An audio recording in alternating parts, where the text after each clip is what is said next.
Bonjour à tous et bienvenue dans cette nouvelle vidéo. C'est la première fois que je tourne avec un chat à la maison donc aujourd'hui j'avais envie de parler d'anxiété avec vous. C'est un des trucs qui nous handicape le plus, qui nous pourrit le plus la vie. Et du coup j'avais envie qu'on parle de ça et mon but c'est qu'à la fin de cette vidéo vous ayez en fait mes deux astuces principales en fait pour gérer le stress quand on vit dans le TSA. Alors déjà de quoi est-ce qu'on parle? Le stress quand on est autiste c'est vraiment dans à peu près tous les pans de notre vie, parce que quand vous sortez de chez vous, déjà vous êtes livré en fait aux aléas de la vie, aux imprévus, au bruit de la rue, du monde extérieur. Si par exemple vous allez à un endroit, il y a beaucoup d'autistes qui ressentent le besoin de vérifier 15 fois sur Google Maps à quel endroit ils doivent exactement aller, voir à quoi ça ressemble, etc. etc. Donc ça fait aussi partie des choses qui peuvent vraiment handicaper, parce que parfois on va aussi se retenir de sortir de chez soi, on va éviter de sortir de chez soi pour tout simplement éviter à faire face à ce stress là. Ensuite vous avez tout le stress qui va être lié au social. À chaque fois que vous allez interagir avec des gens, ça va être voilà, pas forcément un gros stress, mais ça va être voilà, vous allez user d'énergie mentale, vous allez vouloir éviter toutes les bourdes et pour ça il va vous falloir beaucoup d'énergie, de concentration. Ensuite il y a tout le stress dans les imprévus du quotidien, les trucs à faire du quotidien. Par exemple si vous devez remplir des documents administratifs, vous devez vous organiser dans une journée mais vous avez des fonctions exécutives qui fonctionnent pas forcément au top, donc vous avez du mal à gérer en fait les tâches que vous devez impérativement faire coller dans le temps imparti que vous avez dans une journée. Donc si tu as l'impression d'être souvent stressé et que tu as un diagnostic de TSA où tu penses voilà, très sérieusement que tu peux être concerné par les TSA, c'est normal.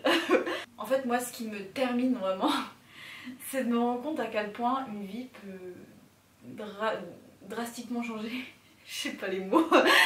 À quel point une vie peut drastiquement changer quand on vit avec les TSA et que voilà, on nous enlève le facteur anxiété dans la vie en fait. Si voilà, avec une baguette magique on t'enlève l'anxiété de ta vie, mais à quel point ça peut être complètement révolutionnaire en fait dans une vie. Et je me rends compte juste en comparant en fait ma situation actuelle à celle dans laquelle j'étais quand j'étais adolescente, parce que quand j'étais adolescente je savais pas du tout gérer mon stress. Et même si aujourd'hui j'ai toujours des moments d'anxiété, parce que l'anxiété ça concerne tout le monde, hein, c'est voilà, bien sûr à des degrés différents, on pourra jamais complètement supprimer l'anxiété. Mais la question c'est est-ce que vous savez la gérer ou est-ce que vous savez pas la gérer? Parce que si vous savez la gérer, vous pouvez très vite en fait passer au-dessus. En fait ce qu'on gagne à être moins stressé c'est déjà être moins fatigué. Si vous êtes stressé tout le temps, si vous appréhendez tout, si à chaque fois que vous devez faire un truc nouveau dans votre vie vous êtes en panique, ça use de l'énergie. Ensuite moins de stress c'est plus d'épanouissement dans la vie, c'est plus de bonheur dans la vie, parce que par définition quand on stresse on n'est pas heureux. Être moins stressé c'est aussi être plus optimiste dans la vie, optimiste. Parce que si vous êtes stressé vous aurez plus facilement tendance à être pessimiste sur la vie, vous dire que voilà les choses sont mal faites, que tout pourrait être mieux mais la société en a décidé autrement pour vous. En fait on devient facilement négatif en fait sur la vie si on est tout le temps stressé, puisque voilà notre réalité en fait est vue sous un prisme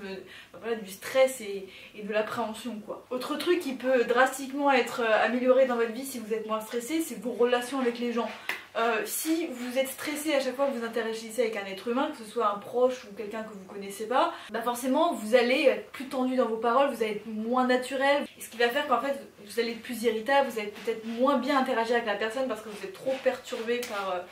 Vous entendez le bruit de mon chat qui gratte sa litière. Voilà, être moins stressé, c'est naturellement interagir de façon plus sereine avec les gens, se sentir mieux avec eux et avoir des relations tout simplement plus positives avec les gens que vous aimez. Alors maintenant j'avais envie en toute honnêteté de vous partager en fait des solutions au stress que je pensais efficaces à la base. Et en fait au fil des années, ou même pas forcément au fil des années, mais même en quelques jours même, parfois je me suis rendu compte que c'était littéralement une fausse solution et qu'en fait ça empirait, ça empirait la situation plus qu'autre chose. Et je me suis dit quitte à voilà, éviter à d'autres personnes de faire les mêmes erreurs. Encore une fois, c'est ma situation, ma vie, mon évolution à moi. Peut-être que certaines de des fausses solutions que je vais présenter pour vous, c'était des vraies solutions. Alors la première erreur que j'ai pu faire dans ma vie pour un petit peu solutionner mon stress, c'est vraiment de penser que mon stress était forcément lié à la situation dans laquelle j'étais. À chaque fois je disais oui mais c'est parce que j'habite dans tel endroit que je suis malheureuse, c'est parce que j'ai fait tel choix en fait dans ma vie que je me sens mal aujourd'hui. La société en fait ne m'accorde pas tel ou tel arrangements, que je me sens si mal dans la vie, etc. etc. Alors je sais que c'est du cas par cas et que parfois oui c'est la situation qui nous met dans des états de stress. Voilà, je dis pas le contraire.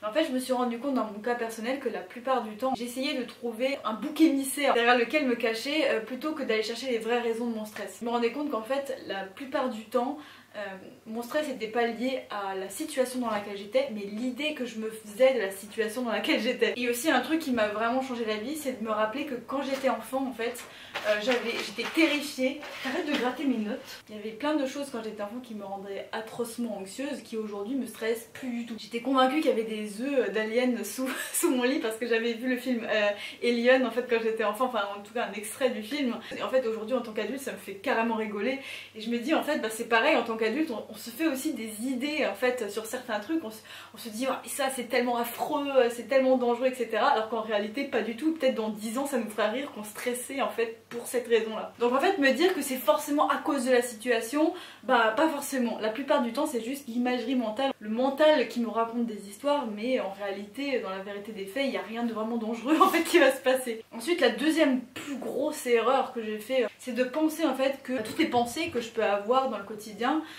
qui sont liées au stress, elles sont vraies, elles dépeignent la réalité. Alors ça franchement c'est un peu évident pour la plupart des gens que quand on stresse on a des idées complètement irréalistes, mais ce que j'ai réalisé c'est que quand je suis stressée et que je commence à me faire des scénarios dans ma tête et à me dire oh là là c'est une catastrophe, je vais mourir, je vais pas du tout m'en sortir, je suis pas à la hauteur de la vie etc etc, souvent en fait ces pensées, déjà je m'y identifie, c'est à dire que j'ai vraiment l'impression que je ne fais qu'un avec ces pensées là, et surtout en fait ces pensées elles sont très fortes pour me convaincre que ce qu'elles disent est vrai. Voilà. Et le cerveau il est très fort pour ça parce que le but de notre cerveau dans ces situations là c'est de nous faire réagir. Hein, le but du stress c'est de s'écarter du danger, et si le cerveau n'est pas assez convaincant en fait dans ce qu'il nous dit, bah, on va pas réagir tout simplement, donc il va tout faire pour nous convaincre que nos pensées anxiogènes elles sont réelles, justifiées et qu'elles parlent d'un danger qui est tout sauf imaginaire en fait. Du jour où j'ai compris ça, que mes pensées elles me manipulent, qu'elles me font penser des trucs comme ça, tout d'un coup j'ai réussi à faire vraiment un pas de côté, un pas en arrière et à me dire attends, là t'es en train de délirer, là t'es en train de partir trop loin. Troisième erreur que j'ai pu, fausse solution plutôt, hein, que j'ai pu expérimenter dans ma vie. Alors ça pour le coup ça peut être une vraie solution, mais c'est pas non plus une solution pilier dans ma vie, je vais m'expliquer. C'est toutes les solutions un peu pansement, c'est-à-dire des solutions qui vont en fait aider pour les symptômes du stress certes, mais qui vont pas régler le stress à la source. Par exemple je pense au yoga, aux huiles essentielles là, qui vous font croire qu'en respirant de la lavande vous allez vous détendre etc. Tout ce qui est la respiration profonde. Pareil aussi fuir vers des distractions, c'est-à-dire scroller pendant des heures sur son téléphone pour déstresser. Alors je suis pas en train de dire que ça sert à rien de faire ça, pas du tout, ça peut aider à soigner les symptômes en fait. Hein. Voilà, quand vous avez des symptômes du stress, que vous avez une respiration qui s'accélère etc. Oui ça peut vraiment faire du bien, moi je fais du yoga quasiment tous les jours et ça m'aide vraiment beaucoup à déstresser etc. Mais ça ne suffira jamais en fait à éliminer les causes profondes du stress. Si vous avez une anxiété par exemple liée à l'imprévu, bon bah certes vous pouvez faire du yoga pour diminuer les symptômes du stress, mais votre anxiété de l'imprévu elle restera toujours là.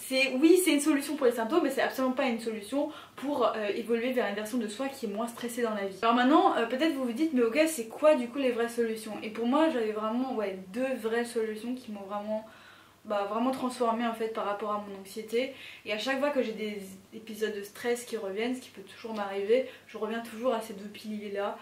Je vous le dis les amis, ça c'est pas des trucs que j'ai lus dans des livres, que j'ai vu dans des vidéos YouTube sur comment moins stresser, c'est vraiment juste ma pure expérience et ce que j'ai pu vraiment tester. Le premier pilier ça va être de travailler sur ma confiance en moi, et le deuxième ça va être de développer ma capacité à prendre du recul sur mes pensées. Ça peut être hyper con la confiance en soi, prendre du recul, mais en fait j'ai réfléchi, je me suis dit ok mes anges c'est quoi les trucs qui ont le mieux marché sur toi en fait, honnêtement. Et j'en reviens toujours à ces deux piliers là. Alors déjà on va revenir sur la confiance en soi, le pilier de la confiance en soi. Et généralement l'anxiété c'est lié en fait au fait qu'on a soit pas confiance en soi, soit pas confiance en la vie. Par définition quand on est anxieux c'est qu'on se sent pas capable de réussir un truc, qu'on a juste pas confiance en soi, ou qu'on n'a pas confiance en la vie pour nous mettre dans les bonnes circonstances pour réussir un truc.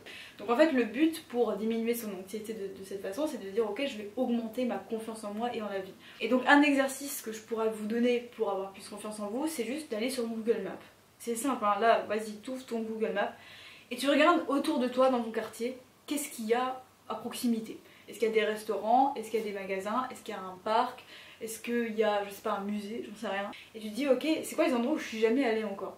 et juste va à ces nouveaux endroits. Et parfois si tu vas avoir peur, tu vas être anxieux, tu vas dire ouais mais si je suis pas jamais allée c'est pour une raison, c'est parce que j'ai pas envie, j'ai trop peur, machin, ça va me stresser, gna, je suis en week-end, laisse-moi tranquille.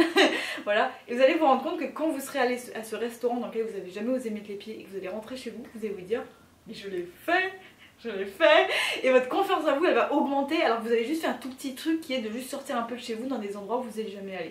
Je vous donne ce conseil là, vous en faites ce que vous voulez, moi je vous dis ça m'a changé la vie. Le deuxième pilier duquel j'avais parlé c'était du prendre de recul par rapport à sa pensée. J'en avais déjà parlé au début de la vidéo mais encore une fois voilà je reviens dessus. J'ai pas grand chose de plus à vous dire à ce sujet là si ce n'est un exercice que je peux vraiment vous proposer, c'est que quand vous avez une pensée envahissante en fait qui vous met dans l'anxiété totale, vous n'êtes pas bien, vous stressez, c'est la catastrophe. C'est juste de vous poser, alors de préférence soyez seul là, voilà, dans un endroit où vous êtes seul et en fait vous dites à haute voix les pensées qui vous traversent et qui vous stressent. Par exemple si vous stressez sur je serai jamais capable de faire cet entretien d'embauche, voilà, et ben vous mettez dans votre miroir et vous vous dites à haute voix ce que vous pensez en fait. J'y arriverai jamais, je suis une grosse merde, de toute façon c'est toujours comme ça avec moi, je perds mes moyens, dès qu'il y a des gens devant moi je stresse, je peux pas y arriver, etc. Et en fait vous pouvez même pousser le truc encore plus loin, vous pouvez prendre une voix ridicule, c'est-à-dire que vous faites comme si c'était un personnage qui vous parlait, mais un personnage absolument pas crédible. J'y arriverai jamais, je suis trop nulle, etc. Le but c'est de vous faire rire en fait, c'est juste de vous faire rire et de vous rendre compte qu'en fait c'est une voix absolument pas crédible qui vous dit ça, parce que c'est le cas en fait.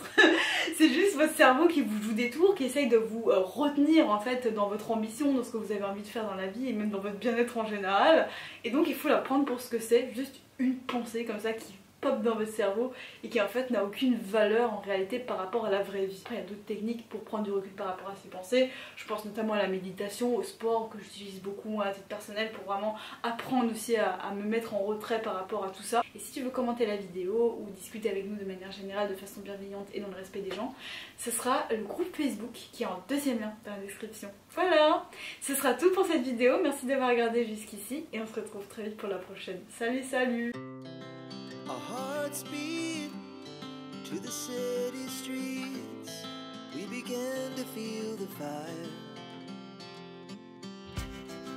We rise like tall buildings as the chemicals they take us high.